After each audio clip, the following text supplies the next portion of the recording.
अज्ञानतिमिरान्धस्य ज्ञानाञ्जनशलाकया चक्षुरुन्मीलितं येन तस्मै श्रीगुरवे नमः। निन्दन्तं पुलकोत्करेण विकसत् नीपप्रसूनछविं प्रोद्वीकृत्य भुजद्वयं हरिहरीत्युच्चैर्वदन्तं मुहुः नृत्यन्तं गलदश्रुनिर्झरचयैः सिञ्चन्तमुर्वीतलं गायन्तं निजपार्षदैः परिवृतं तं घोरचन्द्रं स्तुमः। आलिभिः परिपालितः प्रबलितः सानन्दमालोकितः प्रत्याशंसु मनः फलोदयविधौ सामोदमामोदितः बृन्दारण्यभुवि प्रकाशमधुरः सर्वातिशायी श्रिया राधा माधवयो प्रमोदयतु माम् उल्लासकल्पद्रुमः। जय रूप सनातन भट्ट रघुनाथ श्रीजीव गोपाल भट्ट दास रघुनाथ ए छय गोसाईर करी चरण बंदन जहाँ हुईते विघ्न नाश अभीष्ट पूरन। हरे कृष्ण कृष्ण कृष्ण हरे हरे हरे राम राम राम हरे हरे। वाञ्छाकल्पतरुभ्यश्च कृपा सिन्धुभ्य एव च पतितानां पावनेभ्यो वैष्णवेभ्यो नमो नमः। So, paying my obeisances to all those who are participating in this yajña of going through the Priti Sandarbha. So we are currently in the fifth anuched. It's a very long anuched, and we finished the first part of it. And the first part of it concluded with Jiva Goswami saying that, so I correctly explained the verses from the third chapter of the first canto. So those first verses, we can remember back to them. That says, Yatre me sadasadarupe pratishidhe swasangvida avidyayatmani krite iti tad-brahma-darshanam yesho parata devi maya vaisharadimatihi sampanna eveti vidur mahimni swe mahiyate. So these verses from the Bhagavatam. Well, I'll just read the translation, and then we'll see how Babaji introduces this second part. We'll call this the second part. Originally, the way that it was divided was that the fifth anuched had two divisions. So because it was so long, I cut it down into smaller parts. It's inconvenient to have to read a great amount of text and then have a long commentary describing, going through all the different parts. And so cutting it into smaller pieces makes sense. But here, these two verses from the third chapter, where these real and unreal forms, the gross and subtle forms, that have been superimposed or created on the self by ignorance, avidya, are negated, pratishidhe, through self-knowledge, swasangvida, that is the vision of Brahman. So that's tad-brahma-darshanam. So take note of the word that Brahma-darshanam, because what Jiva Goswami has actually been explaining, right? He's explaining, first of all, in the fifth Anucheda, what he explained there was, first of all, about the difference between the individual soul, the jiva, and the paramatma. And that relationship is going to remain real, even whether your conception of the Supreme is that of Bhagavan or of Brahman. That's what Jiva Goswami's point is. So Jiva Goswami's point is that so this entire fifth Anucheda, as it was explained, was to explain Jiva Tattva first, and then to explain secondly that the Jiva and Brahman are never totally merged. That even if one has the conception of Brahman as being the oneness, the all-pervading oneness, that oneness is never absolute. So in each case, in all the examples, whether it was the air mixing with the air or water mixing with the water, in each case, Jiva Goswami was at pains to say that the purpose of the example is only partial, to show that there is that the material aspect of the jiva, the material, the upadis, the coverings over the individual jiva that separated him from Brahman, that those things are what prevented him from actually coming into contact or having sakshatkara.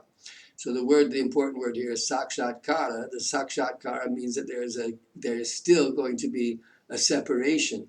So whether that vision of the absolute is that of Brahman or of Bhagavan, in either case, there is a separated jiva who is envisioning, who is having a sakshatkar of that state of being.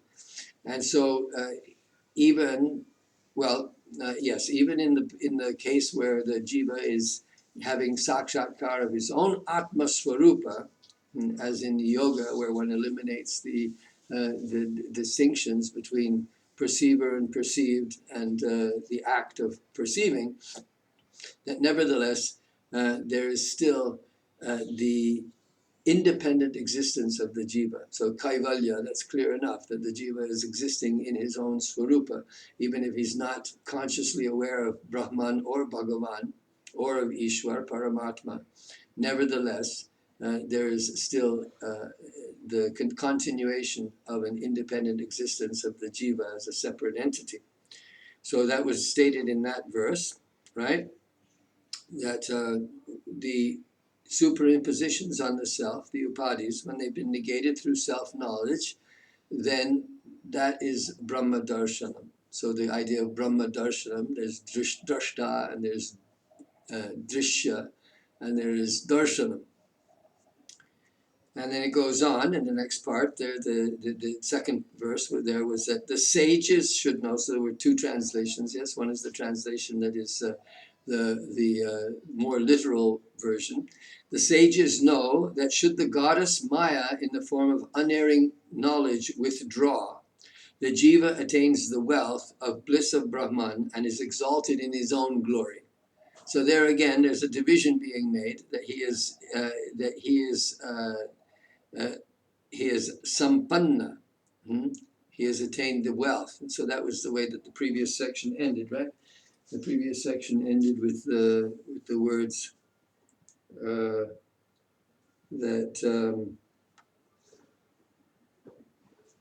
tadevaṁ brahma-sampattir vyākhyātā. So brahma-sampattir. So here's the word sampanna and sampatti, that those come from the same root as sampadyate. And in today's verses, we'll see the word niṣpādyate. So that's a different, also from niṣpatti, niṣpanna. Those are also using the same pad dhatu, only with a different prefix. So here the extended translation was, present in the state of living liberation is this goddess, i.e. the luminous Maya, So luminous, the luminous Maya, the Sattva Guna, in the form of unerring or Vaisharadi knowledge, that was matihi or vidya. In other words, the knowledge given by the Visharada, the great expert, meaning Ishvara. So this luminous Maya is a particular function of the external potency in the Sattva Guna that acts as a gateway to the manifestation of the knowledge that is a part of the internal potency. The learned know that when this vidya is withdrawn, the material vidya, the Sattva Guna, is withdrawn or comes to the end of its functionality, the yogi becomes accomplished, sampanna, attaining the wealth of the bliss of Brahman, devoid of any trace of intervening obstruction. By gaining this treasure, he becomes glorious. He is worshipped even in the wealth of his own nature. The meaning is that it becomes clearly manifest to him. So here what Jiva Goswami is talking about, Brahma Sakshatkar, or realization of Brahman. But now hear what Babaji says here.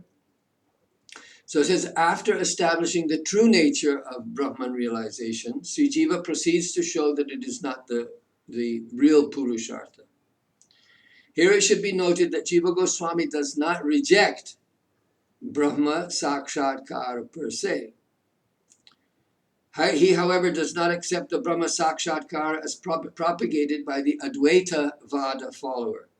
He has shown that such a Brahma Sakshatkara is neither logically possible nor supported by the scriptures.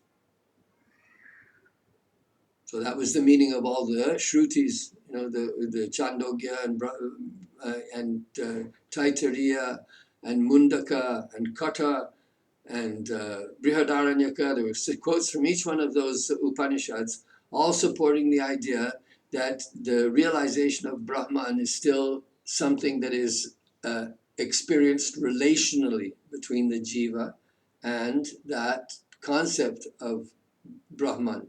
So even if where the sense of identity is being predominated, but there he kept on saying, there were these things that samya, ekatva, tadatmya, all these words were being used to show that the similarity, that the aspects of the jiva and the Brahman that are the same, that those are emphasized over and above the differences. It's not that there are no differences, but those differences have been so covered by the bliss of being one with Krishna's essential nature or with Brahman, that he doesn't emphasize the differences. And so we have there are 5 rasas, so we talk about 5 rasas, and the lowest one is Shanta rasa. So in this Shanta rasa, it's not Brahma Anubhav, it's not Brahma Sakshatkar per se, but it's the closest one to that. Yeah. So the idea of one is identified in love with Krishna, but not in such a way that the elements of service are predominant. So the Shanta is not the same there. So what Babaji is saying here is that that Brahman, for him, for Jiva Goswami, Brahman and Bhagavan are non-different, though they are not exactly the same in all respects. Both have eternal existence. Number one, that's the most thing. They're both Satchidananda. But both can be the object of realization. That's the important thing here. In the Advaitavad theory, Bhagavan is ultimately not real. He is a product of Maya and ceases to exist once one has Brahma Sakshatkar. So this is what we can accept. And this is why we say Mayavadi, Krishna Aparadhi. They say that they are ultimately, by negating his existence, by saying that his existence is he is qualified Brahman, qualified by the Sattva Guna, and these things that we're not saying. So we just read that the idea of the material Sattva Guna is a gateway to the internal potency. but ultimately it's the internal potency that reveals Brahman, and that's also in the case of the Mayavadi. But and as well as being, so, but the way the Vaishnava understands this Brahma ekatva, and the way that the Advaitavadi understands it, although they appear similar or appear to be the same, there's a world of difference in them. So thus the conclusion here of this introduction that Jiva Goswami has that Babaji has for this section is that thus Jiva Goswami's use of the word Brahman is not the same as that of the Advaitavadis. So let's go on to the new section here. So I would have preferred to see that previous section all being subsumed into the fourth Anucheda, because we're rather headed, but this is another interim portion, and it's this interim portion that's starting now. Let's see what here. So now it's going to be this is a dialogue between Jaḍa-bharata and King Rahūgaṇaṁ. So so in this this is let's see. So Jiva Goswami cites a dialogue between Jaḍa-bharata and King Rahūgaṇaṁ to show that only realization of the absolute is the true goal, or paramārtha. So in a way, this reflects, you could say, if you can think back to the Chaitanya Charitamrita, Mahaprabhu's conversation with Ramananda Rai, the way it was started as asking for Ramananda Rai to tell him what is the ultimate goal. And one after the other, there were postulates from Ramananda Rai, and they were all, negated by Chaitanya Mahaprabhu, and he asked Ramananda to go further. So this is a one-way conversation from Jaḍa-bharata. And what he does here, he's going to, in this dialogue, a number of possibilities are put forward as being the ultimate goal of life, and are refuted one by Jaḍa-bharata himself. So even though this section of the Viṣṇu-purāṇa and the teachings of Jaḍa-bharata as given here are not directly concerned with bhakti, Jiva Goswami shows how his refutations, in other words, Jaḍa-bharata's refutations, are valid in the devotional approach to the Supreme. So these negations are valid, but they just don't go all the way. So Jiva Goswami wants to show how the arguments that Jaḍa-bharata presents are also applicable in the Vaishnava, from the Vaishnava point of view, and how they don't.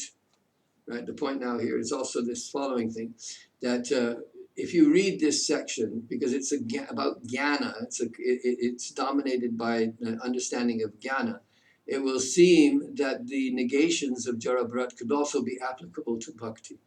But Jiva Goswami says, no, this is not the case.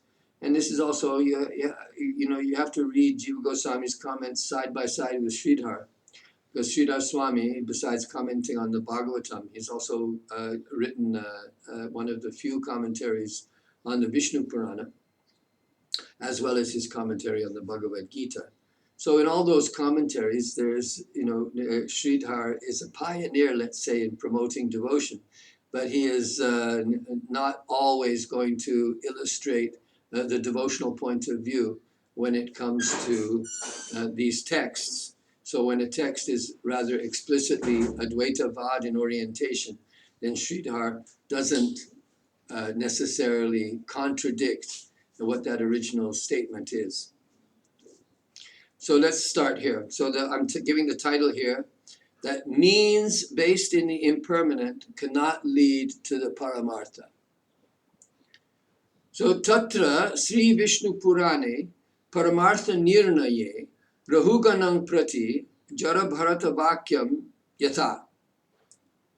Tatra kevala-brahmānubhavasyaiva paramārthatvaṁ nirnetum yajñādy-apūrvasya tavat aparamārthatvaṁ chaturbhir uktam. So the first thing that he does here, so he starts from the usual position. So we're the usual position in Jnana is the Purva Paksha for the Uttara Mimamsa. So you have Purva Paksha, Uttara Paksha, yeah. So Purva Paksha is the Mimamsa. So he's starting from the Purva Mimamsa point of view, and so that's why we get this word apurva again. So what is apurva? Apurva, and this has been discussed several times now in the Sandarbhas. I'll give the one or two references that are where it's been discussed in the greatest detail. But basically, the idea of apurva is that it's to answer the question. Well, what happened? There's something interim that happens between the performance of a sacrifice and the actual getting the results of the sacrifice, right? So when one does this, it's not like if I pick up a ball and throw it in the air and then I can catch it. So the whole trajectory of the ball and everything is seen right in front of my eyes. But if I perform a sacrifice, well, I don't see first of all, I don't see the gods coming and eating my offerings. But I don't also see the soul rising up from the sacrifice as described in many of the Puranic literatures, or that God descending into the sacrificial arena and giving the results directly. But we're told that the performer of the sacrifice gets various benefits, including going to the higher planets and so on. So there's something called apurva, which is created by the sacrifice. And that apurva is basically your punya. It's your good karma, right? So your good karma is the apurva that's created by the sacrificial ritual, and then later on that apurva is translated into the results that one gets. So it's like putting your money into the bank account and then withdrawing it at a later time. This is I'm giving the example of whether the example is absolutely correct or not, but that's the general idea. So is this apurva, your karma, and this is also something that is material. This is basically what Jiva Goswami is going to argue here. Or excuse me, the jaḍa-bharata is going to argue. This is the story in the Vishnu Purana is almost exactly the same as in the Bhagavatam, but the Bhagavatam is longer and more detailed, and gives the story of jaḍa-bharata in his the story of his 3 lives and so on. It's told in great deal in the 5th canto. And the teachings of jaḍa-bharata rahūgaṇaṁ in the Bhagavatam are also very detailed and also very jnana oriented, but we get more bhakti in the Bhagavatam. Rahūgaṇaṁ, but you can see that there's something similar with when rahūgaṇaṁ tapasa nayati. So nache jaya nirvapanad grihadva. So that how's it go again? Yes, oops. Well, the idea that rahūgaṇaṁ, he tells us that vina mahat padarajo vishekam, without the mercy of a pure devotee, without being showered by the grace of a devotee, that no one can actually attain Krishna or attain the Supreme by any other means. So this is here what, in a way, this is what's being stated here. So the first is 4, let me just read it. In Vishnu Purana, the statement of jaḍa-bharata to King Rahūgaṇa regarding the ascertainment of the supreme goal is as follows. In order to establish that only the realization of Brahman is the supreme goal, and that piety, in other words, the apurva, generated from pious acts such as sacrifice, is not, jaḍa-bharata speaks the following 4 verses. So the word niṣpādyaṁ is going to come up. So it appears several times in these verses. So the niṣpādya means to be produced, or to be accomplished. So niṣpādita means something is created out of something else. It's something that one engages in. So the idea of there's a sadhana and a sadhya. So just like in Mahaprabhu, he asked Ramananda-rai, he said, sadhya sadhana koroho vichar. So tell me what is the essence of the process, the abhideya, the sadhana, and the sadhya, which is the prayojana. So those were the two things that Mahaprabhu asked from Ramananda-rai. And of course, when Ramananda-rai is telling that, in each case, if you don't have a problem, each case the sambandha is different, right? If your sambandha is brahma gyan, well then the sadhana and the sadhya are going to be different. And similarly, if your vision of Krishna is Radha and Krishna in the Kunja in Vrindavan, well, that's going to be a different, slightly different sadhana, and the sadhya is also going to be different. So at any rate, let's see what he says here. ṛg-yajuḥ-sāma-niṣpādyaṁ yajña-karma matantava paramārtha-bhūtaṁ tatrapi śrūyatān gadato mama. So he raises the Purva Paksha. He says that you consider the sacrificial acts or rituals accomplished according to the ṛg-yajuḥ-sāma Vedas to be the ultimate goal of life, the paramārtha. Well, then listen to what I say. So he's saying that this is the state of consciousness that rahūgaṇaṁ is at. He say, no, listen to what I say. So here's the argument. Yat-tu niṣpādyate, again the word niṣpādyate, so this is the present tense, the passive.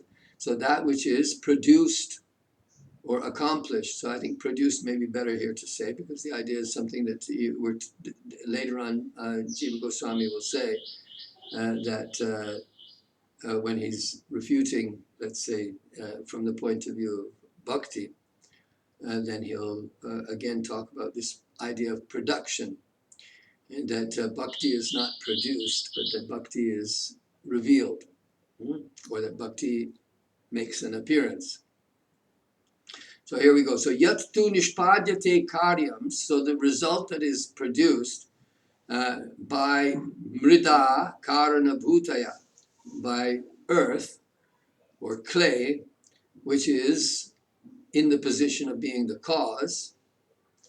So tat-kāraṇānugamanāj jayate nripa mṛn-mayam. So the result follows the cause and is therefore also made of clay. The product made from the raw material of clay will also be made of clay because the cause follows into its effect. Well, we've seen that also several times discussed in the Sandarbhas, the idea of the sat-karyavada, and that's an important principle to understand. The sat-karyavada comes from Sankhya philosophy, and the basic idea is that the cause is reproduced in the effect.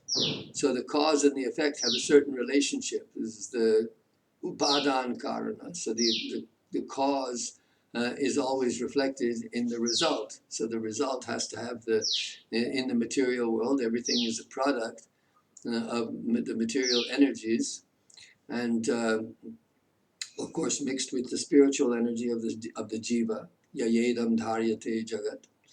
But fundamentally, what he's arguing here is that since this is the case, then what? So evaṁ vinashibhir-dravyaiः samid-ājya-kuśādibhiḥ niṣpādyate kriyāyātu sa bhavitri vinashini. So there, in the same way, the act that is accomplished with perishable ingredients, such as wood, ghee, and kusha grass, will also be perishable. So he's using the example of the sacrifice, but in the case of, everybody is producing apurva through all their acts. It's just simply that the emphasis in the Mimamsakas philosophy is how do the sacrifices do it, right? Even if let's say every act no act is without moral significance, let's say, without significance in terms of the pushings and pullings of our destiny. So when we engage in one particular activity, well, then we can expect for it to have repercussions. So the question is, what is the intervening factor? Well, that's this apurva. So he says that the apurva is also material because it's being produced by these material ingredients. So the conclusion here of these 4 verses is anashi paramarthascha pragyer apyupagamyate tat-tu nāśi nasandeho nāśi-dravyopapāditam. So this starts to saying the principle here, the basic principle is intelligent people accept only that which is imperishable as the supreme goal. So there we're defining that the supreme goal, it cannot be perishable. So undoubtedly that which is accomplished by perishable objects is perishable. So now I've encountered this argument before.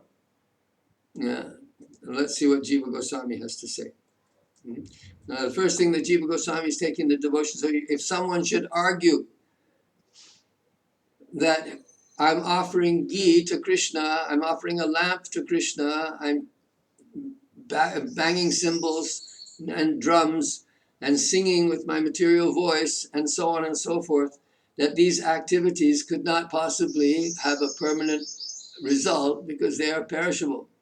They're perishable ingredients. So just like here, if one sees the activities of devotion in the same light that jaḍa-bharata is here talking about the Vedic sacrifices. So he says that Traigunya Vishaya Veda, this Traigunya Bhavarjuna. That's what Krishna tells in the beginning of the Bhagavad Gita. So the Bhagavad Gita belongs to the Uttara Mimamsa.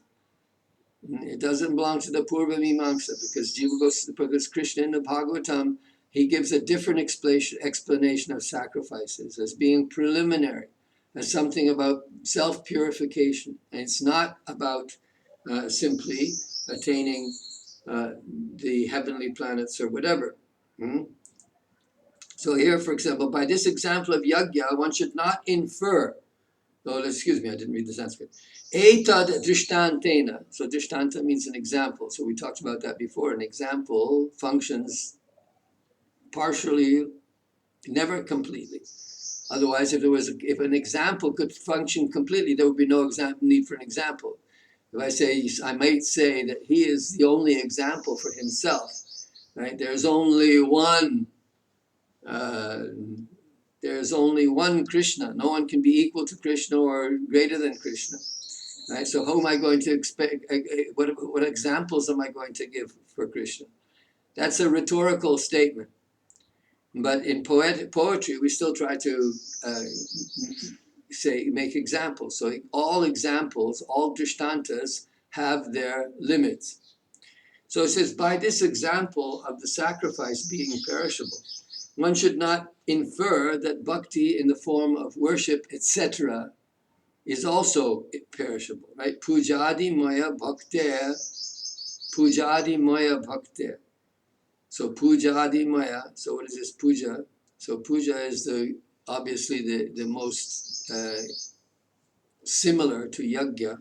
So that's why he mentions it first, because also we're using material ingredients, flowers and leaves and patram, pushpam, phalam, toyam, yome bhaktya prayachati. Tadaham bhakti uparitam ashnami prayatatmana. So this patram, this pushpam, this phalam, this toyam, all these things are material ingredients, right? So Krishna says he accepts them. So that by saying that he accepts them, that means that those things cease to be material, because Krishna doesn't accept material things.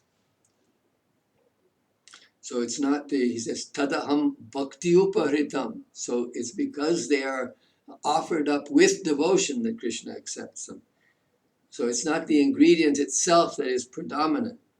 Whereas in the case of the yajñas, it's the ingredients themselves that are considered significant. The gods need their ghee.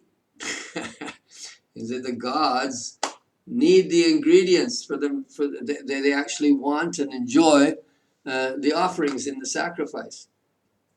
Because those sacrificial, so in the verse that he stated there, that rahūgaṇaṁ said, ṛg-yajuḥ-sāma-niṣpādyaṁ. So it says niṣpādyate. So this niṣpannam, the idea that it's the mantras of the Vedas that are transforming the ingredients into making them have this quality of apurva. But there's nothing in the Vedas, the Traigunya Vishaya Veda, the Vedas are still within the realm of matter. So he says this is because, so etad-dṛṣṭāntena nānu-mayam, don't think like that. Don't take this as being, don't take the logical step of going from this example and concluding that the same is applicable to devotional activities like puja. Apūrvavad-bhakter niṣpādyatvam. Bhakti is not functioning in the same way of that apurva functions. So gunamayam hi niṣpādyam syāt nānu na gunamayam. So here is using the word niṣpādyam. So something is produced when it is in the material nature. So the apurva is what is being produced by the sacrifice, but bhakti is not being produced. When one engages in puja or in whatever spiritual activity, whatever devotional activity, then one is not strictly speaking producing. Even though it says bhaktya sanjayate bhaktya, bhaktya sanjayate bhaktya, vibhratyutpulakang tanum. So there's a purva bhakti and an uttara bhakti. There's sadhana bhakti and sadhya bhakti. But strictly speaking, that is just a terminology. In the actual position of siddhanta, bhakti does not produce bhakti. That bhakti is nitya siddha, Krishna prem, sadhya kabunai, sravanadi bhakti koraye uday. So the idea that bhakti is swatak siddha, that bhakti exists in pure form in the spiritual world, and that it descends by grace into the devotee, that is the proper understanding. And why? Because kaivalyam satvikam jnanam ityarabhya ekadashe śrī-bhagavataivāguṇamayatvam angikritam. So devotion has been stated directly in the 11th canto to be nirguna. So that's not something that we get very clearly stated anywhere, but in the 11th canto, in the 25th chapter, there are 6 or 7 verses there that are in a sequence where, the 11th canto in many ways is calqued on the Bhagavad Gita, the Uddhava Gita, the Bhagavad Gita, or sometimes called Uddhava Samvada. And Uddhava Gita is also used, but the Uddhava Gita is confused often with the Uddhava Sandesha. So we have these 3 expressions, Uddhava Sandesha, Uddhava Samvada, and Uddhava Gita. And the one Uddhava Gita is the one that's used interchangeably with both of those other ones. So Uddhava Sandesha is Uddhava's glorification of his message to the gopis. And then the verses that he sings in glorification of the gopis, that's the Uddhava Gita. And then the Uddhava Samvada is the 11th canto, but that's also sometimes called Uddhava Gita because of the similarity to the Bhagavad Gita, right? So in the 11th canto, the Uddhava Gita is somewhat calqued. There's many similarities, and some chapters or some verses are following along quite closely to the Bhagavad Gita. So the Bhagavad Gita, as you know, has a great deal of material that is about the 3 gunas. the 14th, 17th, 18th chapters in particular have detailed descriptions of how to understand the sattva guna, the raja guna, and the tamo guna.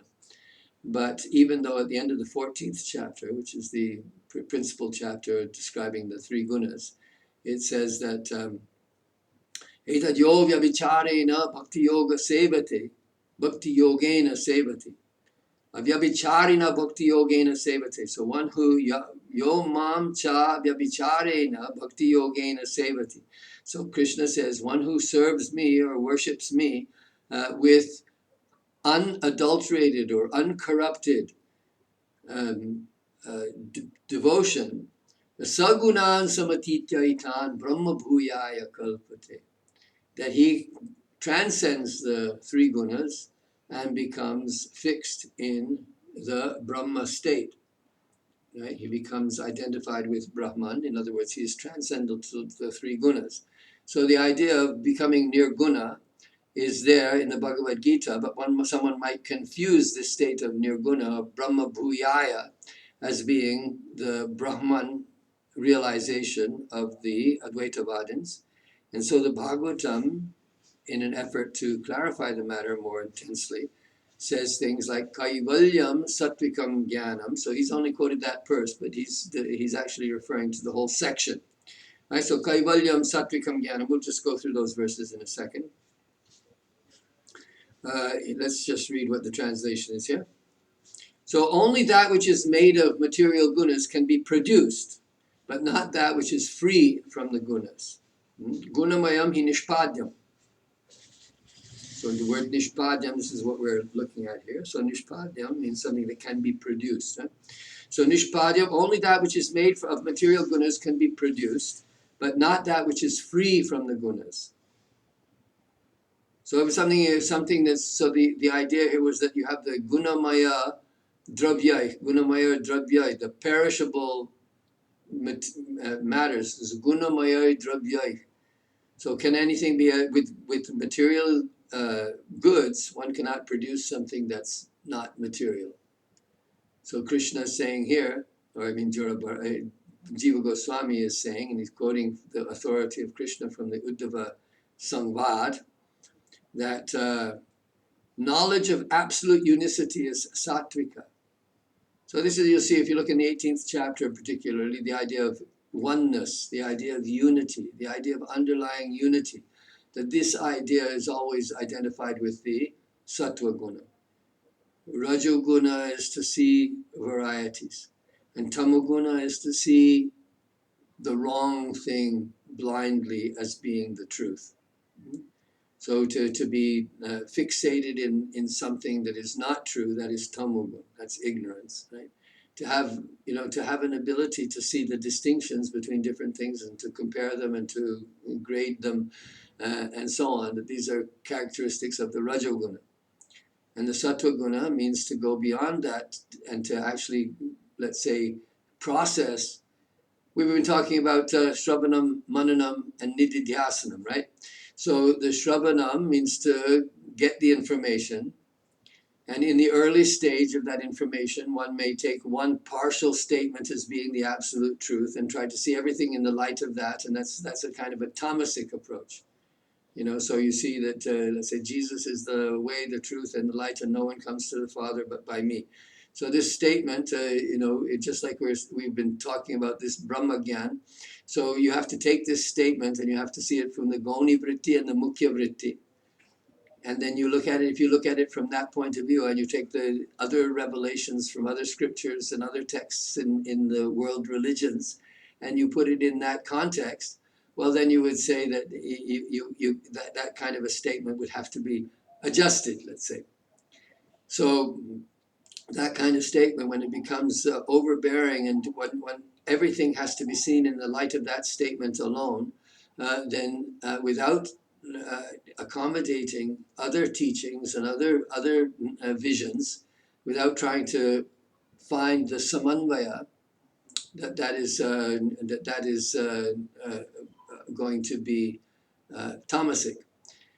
And then, so this is the same, applies to bhakti as well, because if you're taking this, is that the kanishta, the prakrita bhakta, why is the word prakrita being used, right? The word prakrita being used because one has there is bhakti in the gunas of nature.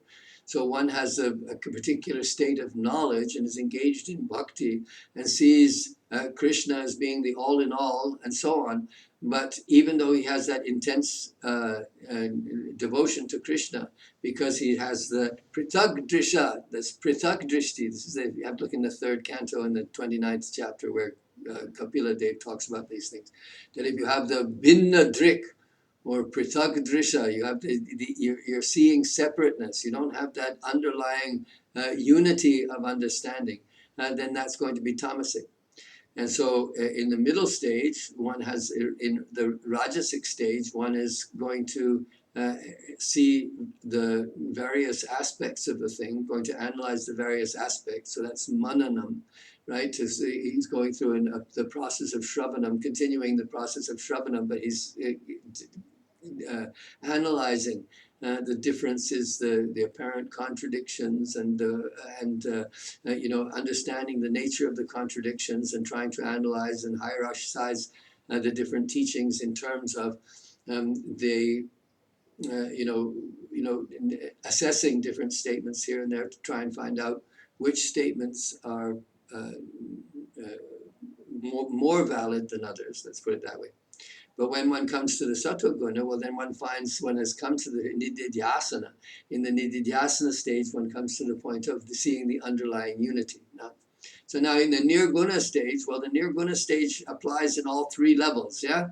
Because you could have a nirguna stage, you could have bhakti and be a kanishta or a prakrita bhakta, still have be dominated by the tamogun.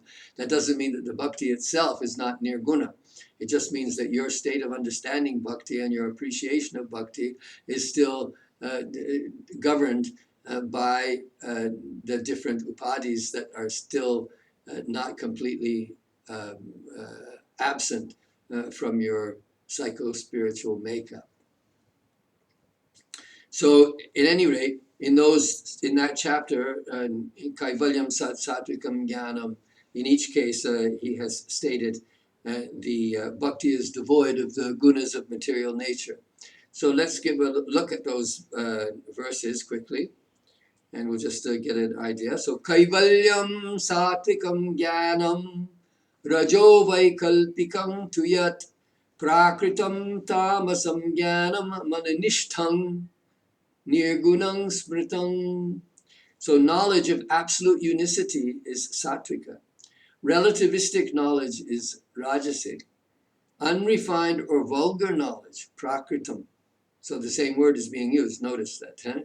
That sabhakta prakrito mataha in the 2nd chapter there of the 11th canto, where he talks about the 3 divisions of devotees as being prakrita, madhyama, and uttama. So the word prakrita is used. We usually use the word kanishta, but the Bhagavatam is not using the word kanishta. It uses the word prakrita. Kanishta comes elsewhere. Kanishta is from the Bhakti Rasamrita Sindhu. So while that knowledge which is fixed in me is beyond the qualities of nature, it's nirguna. So nirguna is the word. So this verse has been quoted numerous times and will be quoted again in the Priti Sandarbha. It's been quoted in Bhagavat-Sandarbha, Paramartha-Sandarbha, and Bhakti Sandarbha. So this is an important milestone verse that is being used everywhere. We have to know that there's this transcendent knowledge of Krishna is transcendental knowledge.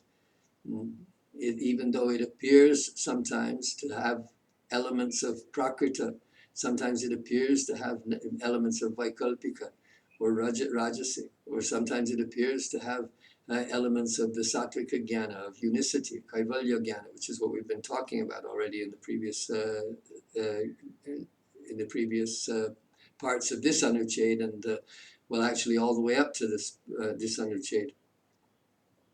So he has other ones too, which we have seen also being quoted in other places. Is vanang tu satviko vaso gramo rajasa uchyate tamasang dyuta sadanam mananiketam tu nirgunam. So the forest is considered to be a sattvika dwelling place.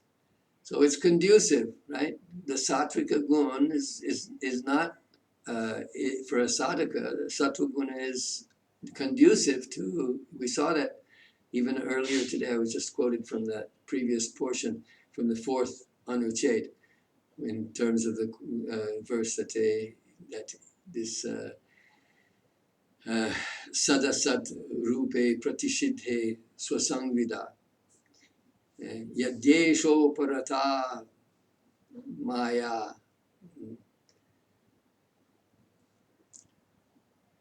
vaisharadi matihi. So that when that state of ignorance is end, we have to come to the vaisharadi jnana, vaisharadi matihi.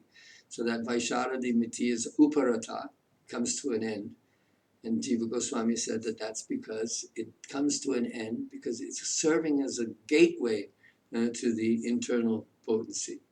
So actually to be able to appreciate the internal potency, in order to be able to fix one's mind, in order to be able to become imbued with the internal potency, one has to be free primarily from rajas and tamas, and then it becomes easy to bring the sattva guna. It becomes easy to bring in the transcendental nature. So here he's saying the forest is considered to be a sattvika dwelling place. Okay? The town is a rajasic dwelling place.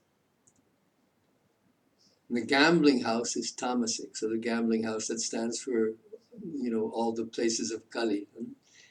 The drinking house, the tavern, the prostitution house, the gambling den.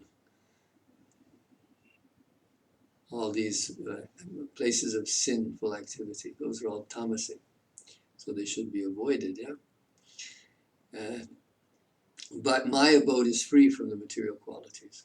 So of course, if you live in a temple or if you live in the dham, here we're living in the dham, and in the dham terrible activities sometimes take place. We just had very terrible news of a very ugly incident that involved a devotee who was beaten up by goons. So these kinds of things even happen in the dham. Nevertheless, the dham should not be considered a material place. And so even if things that appear to be tamasic take place in the dham, that those things are all taking place directly by the grace of the internal potency. And that's something that we have to keep in mind. So sattvika karako sangi ragandho rajasasmritaha tamasah smriti vibhrashto nirguno madapasrayaha. A detached agent is sattvika. One blinded because of attachment is rajasic. And one whose memory has been lost is tamasic, like in the Bhagavad Gita. That one comes to the point of buddhi nashat pranashyati, buddhi nashat pranashyati, smriti bhramshad, buddhi nasho. Buddhinashat pranashyati. So one whose intelligence has been destroyed. One should look carefully at the 18th chapter of the Bhagavad Gita to understand that better, about the nature of intelligence. And all these are talked about here. The agent. So these are, if you look in more detail, you can see there in the Gita, 17th, 18th, and 14th chapters, to get a full understanding of the three gunas. It's very important to understand the three gunas. Because ultimately, even though there is no such thing in the material world that's entirely free of the rajas and tamas, this is important to understand. That in the material world, rajas and tamas are always present, in part.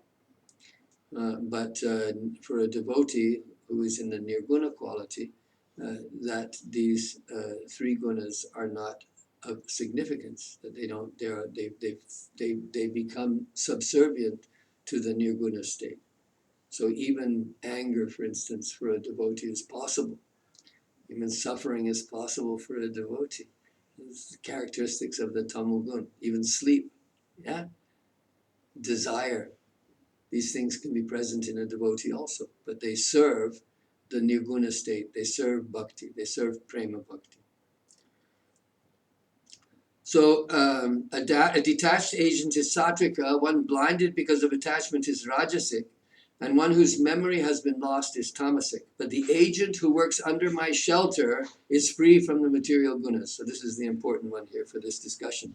And it says, so he says, mad apashraya, so nirguno mad apashraya. So the ashrita is mad apashraya, a person who acts under the shelter of Krishna, that even if he's externally appears to be somewhat influenced by any of the three gunas, that he is not actually within the three gunas, he is transcendental to them. So satviki adhyatmiki shraddha. So here we have shraddha. So remember in the 17th chapter of the Gita begins with the discussion of shraddha and the three gunas. But here now it's going to, I think that this explanation, the Gita explanation, seems to be a little bit distracting, because it says, well, at any rate, here let's take this instruction here supersedes the Bhagavad Gita. So satviki shraddha karma shraddha tu rajasi tamasya dharmaya shraddha matsevayam tu nirguna. So adhyatmiki faith, faith concerned with the existence of the spiritual self is satvika. Adhyatmika generally means spiritual. We translate adhyatmika most often in the vernaculars. In Sanskrit it might have a little bit more subtlety involved, but if I say adhyatmik in Bengali or in Hindi, people understand it as exact translation of the English spiritual, right? So spiritual knowledge is adhyatmika jnana. So here he says that faith in the spiritual existence, faith in spirituality, that is satvika shraddha, that's faith, that's spiritual faith, that's faith in the quality of goodness, and faith in worldly duties is rajasic, karma shraddha. Faith in work, right? That if I work hard, that's of course, this is when we talk about that, faith in hard work as it's understood in the West, right? That you work hard and you'll achieve your goals. Yeah, we're running out of time, so I'll zip through this here. But at any rate, the material concept of karma, that by working hard one can get the results. But if one's acts of work are in the tamoguna, that's adharma. So he thinks that if I kill this person, then I'll get my ends. So sometimes in the world it appears that is so. But in the long run, because of apurva, right, it doesn't happen that way. So, but faith in my worship is nirguna. And there's one last one here. So, satvikam sukham atmottam, vishayottam tu rajasam, tamasam moha dainyottam, nirgunam mad apashrayam. So here again, mad apashrayam comes. Pleasure derived from realization of the self is satvika. That which proceeds from sense objects is rajasika. So you just notice here he's using from the pleasure achieved from the spiritual activities, that's sattvika. So this is really, generally speaking, when we talk about Brahma realization or Atma realization, that these things are actually contained within the sattva guna. They're not transcendental. So pleasure derived from realization of the self is sattvika. That which proceeds from sense objects is rajasic, and that which results from delusion and wretchedness, the certain pleasure of death. Yeah, Freud talks about this idea of a death wish, right? The pleasure, everybody's acting from suicide, for the desire for pleasure. So a person may engage in suicidal activities, right? So that's what we call the death wish. You have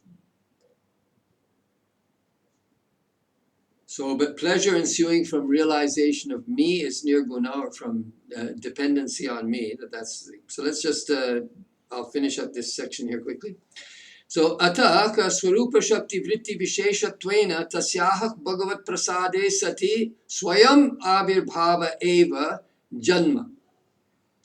Right? So atah svarūpa-śakti-vṛtti-višeṣatvena tasyaha bhagavat-prasāde sati swayam āvirbhāva-eva janma. And here is an alternative reading which says na janma. So either one works, depending on how you read it. So therefore, because it is a specific manifestation of the internal potency, it appears by itself when Bhagavan is pleased. So the important word here is avirbhava, or appearance. Right? So this is what we were saying when we talk about the word niṣpādyate, nishpanna. So the idea that it's something that is produced. So bhakti is not being produced. This is so that atak Sri Krishna namadi, that it's not sadhya. Kabhu sadhya not. There's nothing that you can do to attain bhakti, but when Krishna is pleased, then it arises out of the internal potency. So, and that is called janma. So we might call it janma, but I think that I think that the na reading here is actually better, because it is called its birth or creation, but since the word called is not there, it is not birth. And so Jiva Goswami is emphasizing the difference between avirbhava and janma, or nishpatti. So the nishpatti, that it's the production. Bhakti is not being produced by material things, and so you can't say that bhakti is material because it was produced by material things. Bhakti is descending from the transcendental world. It's a part of the bhakti. It's here. It's a svarūpa-śakti-vṛtti-višeṣatvena, and then bhakti bhagavat-prasāde tasyavirbhava. So sa chavirbhavo ananta eva tadiya phalanantya shravanat. So that avirbhava is infinite, ananta. Tadiya phalanantya shravanat, and it's because its fruits have been described as being infinite. So tasmat parameshwaranasrayatvam tatropadir bhavishyati. So we had the word upashraya, the karta, he is taking shelter. The sukha, the result, is also in taking shelter of Krishna, of taking shelter of Bhagavan. So that if you don't take shelter, if there's no relationship to Bhagavan, and then the puja itself, and even if it's being engaged in, even though the activity itself externally is devotional, and there is a necessity for being, of taking shelter of Krishna, of being. So that's the thing, says that the upadi, or the interference, the blockage, the antaraya, the obstacle to experiencing devotion. So we've had that coming up several times, where that vyavadhana, the separating thing. The separating things are the upadis, right? The vyavadhana, upadi is that which separates you from Krishna.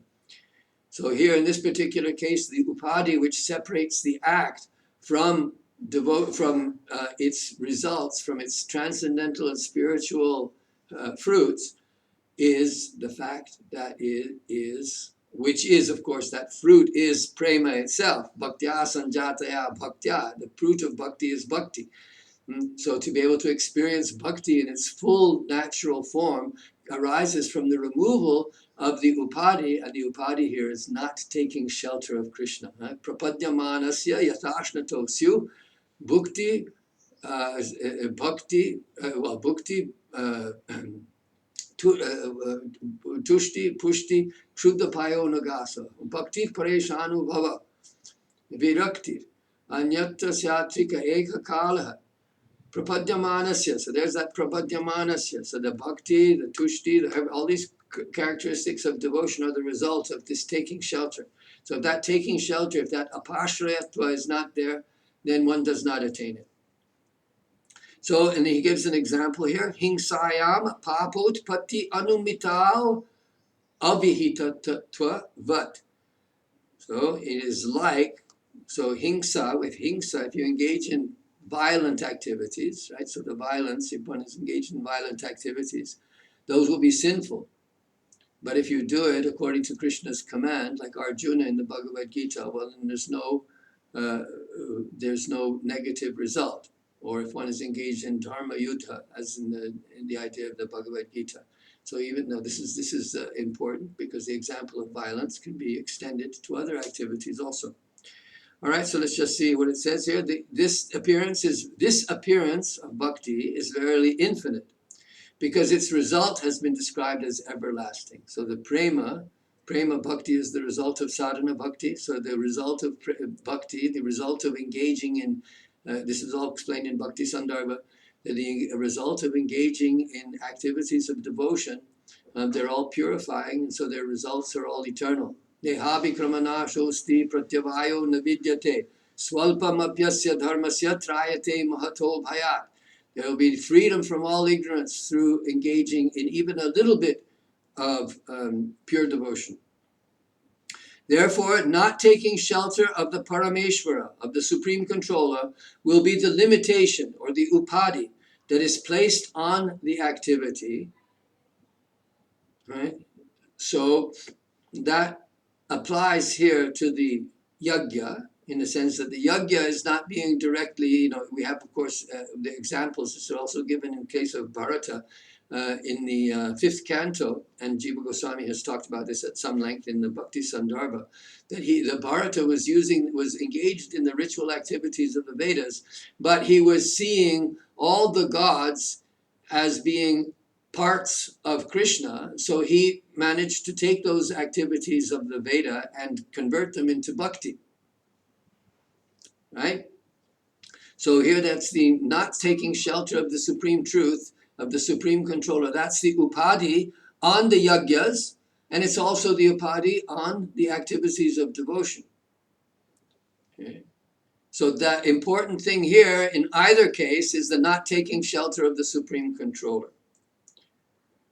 So the idea is that it's comparable to the violence committed without any injunction being the condition that makes it sinful. So the condition here is the upadi. So you engaging in acts of violence, a devotee might engage in acts of violence in a dharma yuddha or whatever, without incurring sin. There's a whole theme of the Bhagavad Gita. So let me read Babaji's commentary here, which will recapitulate a lot of what we've already said. And that will be the end of today's reading. So first, the jaḍa-bharata refutes yajña as the means for attaining the paramārtha. So paramārtha purusharthas, the purusharthas, the parama-purushartha. That's what we're talking about. The simple logic here is that the effect has the nature of its cause. Thus, temporary causes cannot lead to an eternal goal. This is the problem. And that's why even sattva guna, that doesn't attain the supreme goal. A yajña contains certain actions and materials that are poured as oblations into the fire. These are all perishable.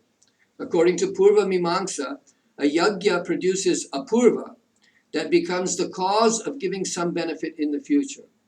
The yajña and apūrva are both perishable, therefore their outcome will also be perishable. This is confirmed by Sri Krishna in the Bhagavad Gita.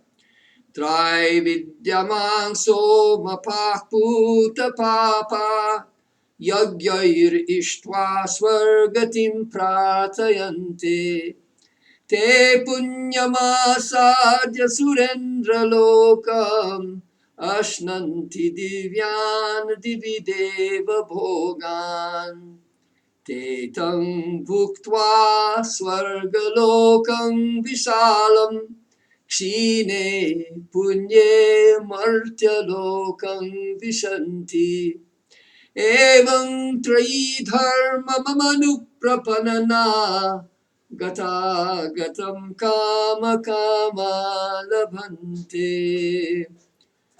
Those who perform ritualistic actions according to the injunctions given in the 3 Vedas, ṛg, Sama, and Yajuḥ, in fact worship only me, doing so through the performance of sacrifices offered to Indra and other devas, drinking the soma juice, which is the remnant of the sacrifice, and becoming thus purified from sin, they pray to attain the heavenly realm.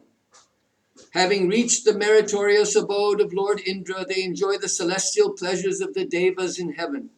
Having enjoyed the extensive pleasures of the heavenly sphere, and having exhausted their stock of piety, they return to the mortal world.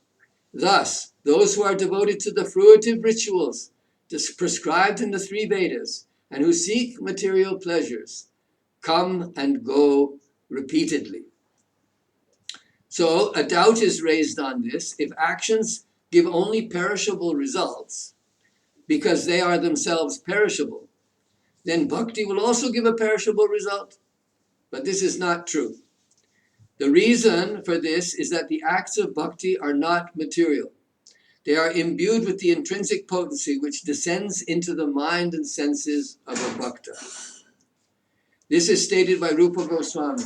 Atak Sri Krishna namadi nababed grahyam indriyai sevan mukhe jihvado swayameva sfuratyada. Therefore, the name of Krishna and other such things cannot be approached by the material senses. However, when one becomes desirous to approach them, they manifest themselves on the senses. This is also the import of the instruction of Krishna to Uddhava in the verses from 11:25-24 to 29, which we've just read. In these verses, Krishna informs that the activities related to bhakti are not a product of the gunas of Prakriti. The conclusion is that the execution of bhakti, even during the practice stage, is not material and thus not perishable. Just one thing here, more is a little bit difficult. Why don't we leave that till tomorrow, and we'll take up the rest of that in the relationship to the rest of the next portion of the of this long Anuched. But this section on the Vishnu Purāṇa is quite interesting, and I think we'll be amused by the way that Jiva Goswami interprets it. Jai Jai Sri Radhe, Jai Jai Sri Radhe, Jai Jai Sri Radhe Shyam, Jai Jai Sri Vrindavan Dham Ki Jai. Nitai Gaur Premanande Hari Hari Bol. Jai Jai Sri Radhe Shyam.